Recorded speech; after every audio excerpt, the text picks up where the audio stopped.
Coming up on The Daily with me, Niall Paterson. Almost a quarter of a century since it was first proposed, the government says it backs a third runway at Heathrow.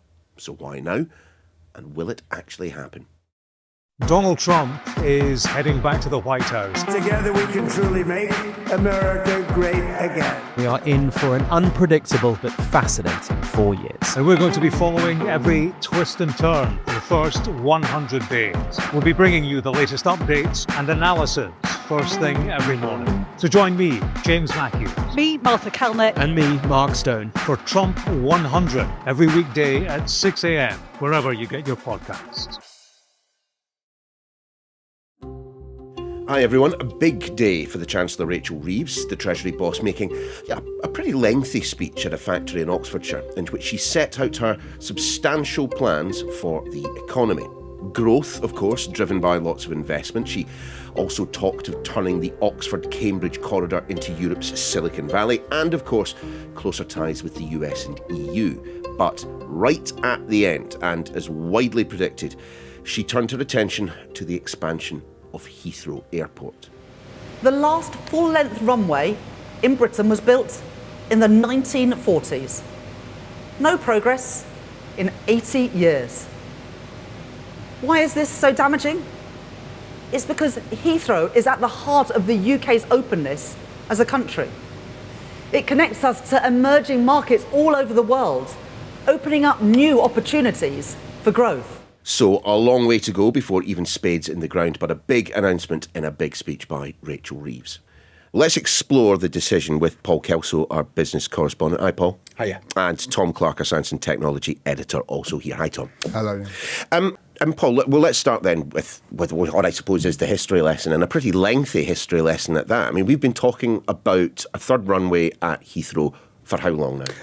For almost before any of us were alive. So Heathrow was an aerodrome in 1930. The third runway has been on the cards since 1968. Was that before you were alive, Tom? It certainly was. Good. There we go. Yeah. Comfortably. 70s. Me. Okay, that's me then. Let's just do the recent history. Let's do the last decade and a bit. 2012, there was an Airports Commission looking at expanding air capacity in the UK in the round. 2015, it recommends Heathrow. That gets endorsed by the Cameron government in 2016. David Cameron ceases to be in office. The key bit here, there was a national policy statement on airports published in 2018, which approved Heathrow as the site for a third runway. There was a parliamentary vote, thumping win, 415 votes to 119. It's a clear parliamentary majority for this to go ahead. Judicial review followed.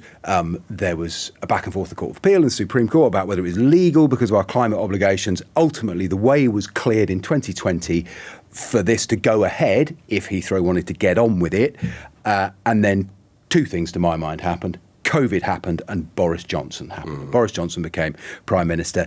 His Uxbridge constituency threatened to lie in front of a bulldozer, insert your own jokes there. Despite the parliamentary approval, essentially nothing happened. And we are now in a position where there is a plan to go ahead. Heathrow has a plan, but they're not going to do it unless they know politicians won't, to quote Johnson, lie in the way.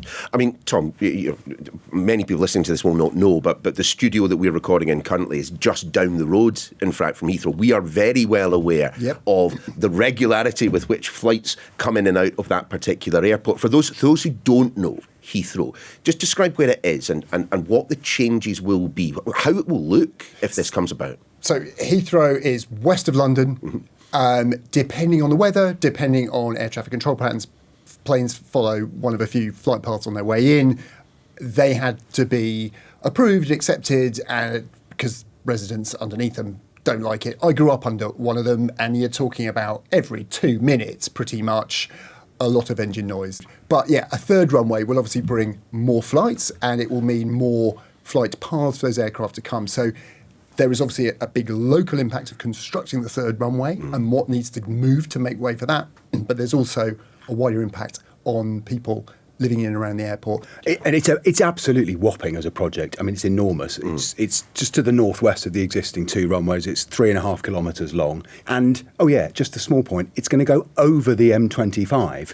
The busiest, largest road in Britain is going to have to be sunk in a 4.5-metre tunnel underground, for which the runway will then go over the top of. It's an enormous engineering project, absolutely enormous, with huge disruption inevitably that will come. I suppose then this pair of questions are probably how long's a piece of string. I mean, any figure that a government puts on how much this costs, we'll take with a cellar of salt, and any figure that this government puts on how much it's going to bring in terms of revenue, we will also have to take with a similar sized vessel of salt. It is primarily a private project. Heathrow is owned by quite a familiar list of investors: Qatari, Saudi Arabian Public Investment Fund, a very big French private investment house, the sort of people who invest in long-term infrastructure. They'll pay for the airport bit. 2014, the figure put on it was £13 billion. Well, let's add inflation. That makes it 19. Some reporting that the airline industry has been briefed somewhere between 40 and 60. Who knows? The bit they won't pay for is moving the M25 because they say, well, not everyone on the M25 is going to Heathrow. Pick a figure for that. It's an enormous amount of money. It will bring economic activity. We're talking about going from 480,000 flights a year at the moment to 720. 84 million passengers flew through Heathrow in 2024. Within 15, 20 years of completion, Heathrow say that will be up to 140 million. So massive increase in people moving. There's all the jobs that will go from building this thing, the ancillary industries. We know if you plonk airports down, they bring economic activity. Look at all the places that budget airlines now fly to in Europe that you might think were, well, that's not in the capital city, and that's the running joke. It's 20 kilometres outside. But you then have a new locus of activity. They do bring, well, whether it's the right kind of growth, given the environmental aspects and everything else I'm sure we'll talk about, is an open question. Just on that point then, Tom, I mean, I suppose it almost doesn't matter what Rachel Reeves says about the environmental impact. The environmental lobby will be looking at a very simple equation, won't they? New runway means more planes means more pollution. I think given the government's agenda, they made it clear that growth comes number one and all the other stuff is after that. Well, they would say net zero and cutting carbon would be two. We'll come on to that in a second because this is quite relevant to some of their other ambitions. There is also a legally binding requirement on successive UK governments that was put into law in the Climate Change Act that requires them to work within budgets. The idea being that you can't build a third runway at Heathrow and then leave it for future governments to try and sort out what to do about the excess emissions. You've got to fit in with a budget, and we've got to get to net zero carbon emissions by 2050. As things currently stand, there is no way, according to the Committee on Climate Change, which just dispassionately advises government on how it uses its available budget, there's no way you can have a third runway and meet the carbon budget and keep on track for 2050 unless you have some kind of plan to cut emissions in other sectors of the economy. So the government would say, look at what we're doing with the Clean Power Plan. We're going to deliver net zero electricity by 2035. That's a big step forward. But the analyses that have been done, if we scale capacity using Department of Transport figures, the amount of emissions increase we would see from a third runway at Heathrow plus Luton and Gatwick, which also Labour wants to see sort of max out their capacity, that would more than outweigh the savings made. You'd need to plant a forest equivalent to twice the size of Greater London to offset those carbon emissions. Given we've not managed to plant anywhere near that number of trees in the last 20 years under logic progress, it just goes to show this is not a trivial increase. We're hearing Rachel Reeves making the claim that having a third runway would actually improve the air over London, as planes wouldn't be circling over the centre quite as much. I've heard people talking about sustainable air fuel. I've even heard talk of changing the paint on the sides of planes in order to try and reduce loads. I mean, I get that they're trying all of these ideas. Are any of them right? I think they're all right. There's nothing wrong with any of them.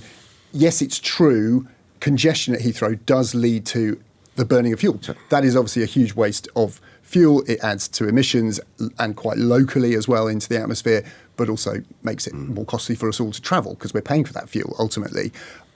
So that, yes, there will be savings there. There will be, through sustainable aviation fuel, you will see a reduction in the carbon emissions every little bit helps, and aviation has definitely got more efficient over time. But I think the industry would be the first to admit this. There is no silver bullet right now. There is no credible way of decarbonising aviation for the foreseeable future. But this announcement as well sends a very strong signal to investors, to the United Kingdom, Paul. I mean, this is a big project. It's going to involve an awful lot of job creation. It's going to involve an awful lot of capital. I mean, isn't this the signal sending that Rachel Reeves has been struggling up until this point to give? There's not been the level of investment that we've been looking for. No, indeed. I think it was no coincidence that we first heard some reporting around these airport expansion plans coming while she was in Davos last week. The entire tone of that trip, with a lot of private capital in one place, was Britain's open for business, come and invest, we will clear the way. A much more optimistic, bullish tone than the gloom and doom that came immediately after their election. I mean, Heathrow will say they are already the UK's largest port by value, £200 billion worth of British trade through Heathrow in a year. That's more than through Felixstowe, Southampton and Dover combined, and more than all the other airports, many of which don't have the freight capacity. Thanks, guys. We're back in a moment with more on what happens next. Donald Trump is heading back to the White House. Together we can truly make America great again. We are in for an unpredictable but fascinating 4 years. And we're going to be following every twist and turn for the first 100 days.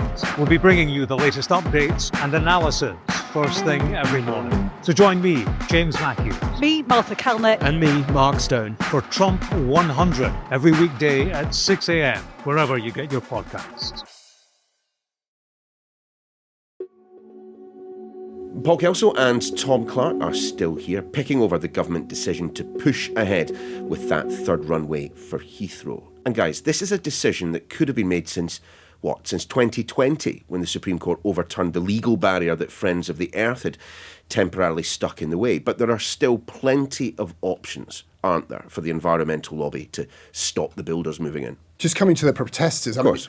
It is an interesting time because let's not forget, under the end of the last government, we saw very, very extreme sentences passed for Just Stop Oil protesters who shut down the M25. Some of them are in jail for longer than people who set fire to buildings during the Southport riots. Easily. For what is arguably, and continues to be argued, was peaceful, albeit enormously disruptive protest. So that's a big question. But I don't see the current government making much noise about getting any more lenient. So there's been a big chilling effect on that. Rest assured, if you're going to see runway invasions like we see or under a group called Plain Stupid tried a few years ago, they've got the judicial power now to come down very hard on those kind of protests. But I'm not sure it necessarily has to come to that, because the other thing we have seen when it comes to protests, without the orange paint being chucked, is the use of the courts to prevent projects like this going ahead. We've seen a coal mine project in Cumbria. We've seen oil field developments offshore be struck down by the appeal courts or even the Supreme Court in some cases, because they are using what the Climate Change Act says about the government's obligations to carbon, and that's in law, what you can and can't get away with. So I wouldn't be at all surprised if this goes to a very high court, and it could end up winning if the government can't demonstrate a very clear policy that's going to reduce emissions elsewhere. I think that's going to be albeit on one grounds, that it breached the Paris Accord. The Supreme Court said exactly it can go ahead. And if nothing else, it certainly promises to slow it down yet further, along with all the planning.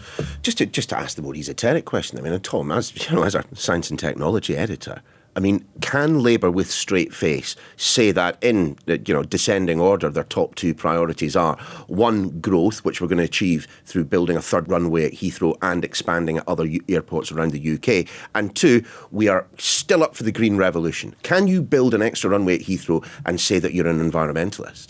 I don't think they can. I don't think they can stand up and say that those two things are compatible. And I think it is going to drive a wedge through some of the committed green thinkers within Labour, including the Secretary of State for Energy and Net Zero himself, Ed Miliband. This is going to be a massive problem for him. The other calculation here, I'm thinking about the people who vote for Labour. If they challenge the government on how are we going to benefit from this, I think it's very obvious to see how the Qataris and the Saudis benefit from this, and those of us And I think we represent, half of the UK population takes 90% of the flights in the UK. Another half of the UK population don't take any flights at all, ever. What benefit does it bring to them? And there's an uncomfortable truth here. This made me go and have a quick look. You remember those wonderful quiet sky days of COVID when there wasn't a contrail in the sky and we all wondered, hang on, maybe this is a turning point. Everyone's forgotten that. Airline travel is not just back, it's back in spades. Yeah. People love to travel and to fly, and for all, we have a wonderful digital connected world of business. You know, how many private jets flew into Switzerland last week so that the rich and powerful could be in the same place? Flying is not going anywhere. If you think about the equity of all this, the fact remains that it's the minority of people, maybe not in the UK the minority, but globally the minority of people that fly, causing the greatest source of emission. I mean, he's the most carbon-emitting form of transport you can do.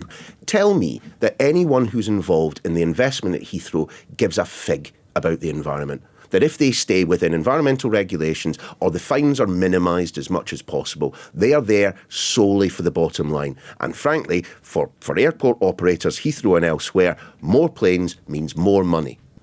They would tell you they do, sure at great would. length, and I've got the PDFs from all of them to prove it. I think they would argue that these things are all trade-offs, and they would argue they wouldn't apologise for providing services, providing facilities that economies need.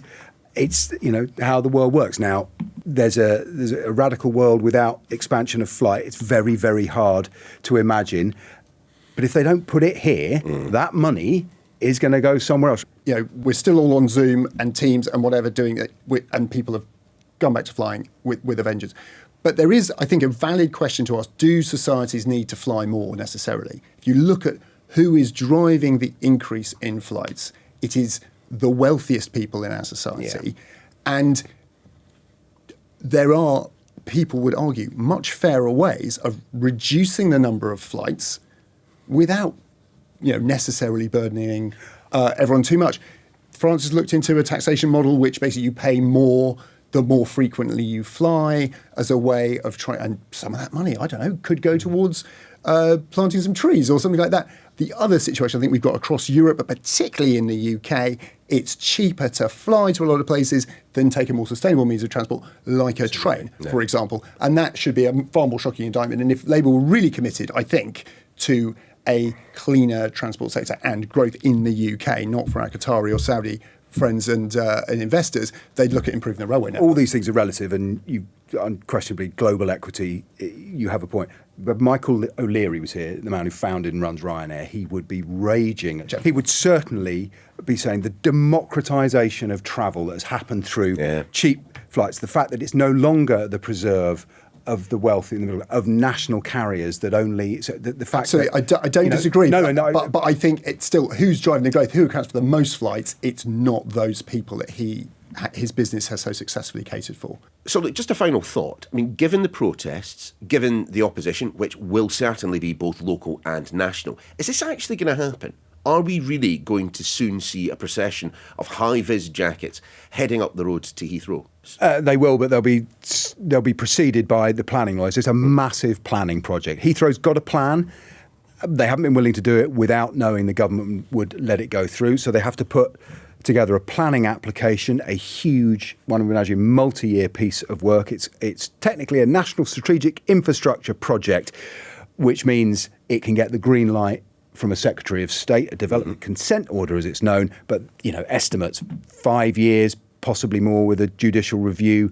We know Keir Starmer wants to make the planning system easier, but we are talking about a new massive runway and shifting 10 lanes of traffic. And it's an enormous job. So 5 years, if they really get their skates on, another 5, perhaps 8 to build it. So we're looking at a long process, a very long process.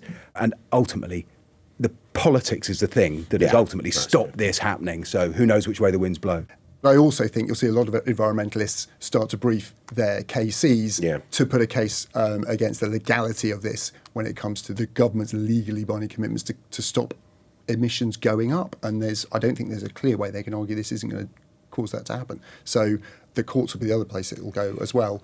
If that all rumbles through, who knows? But I'd agree with Paul. It's not happening anytime soon. Just keep going back to if Rachel Reeves says yes, it doesn't mean it's going to happen.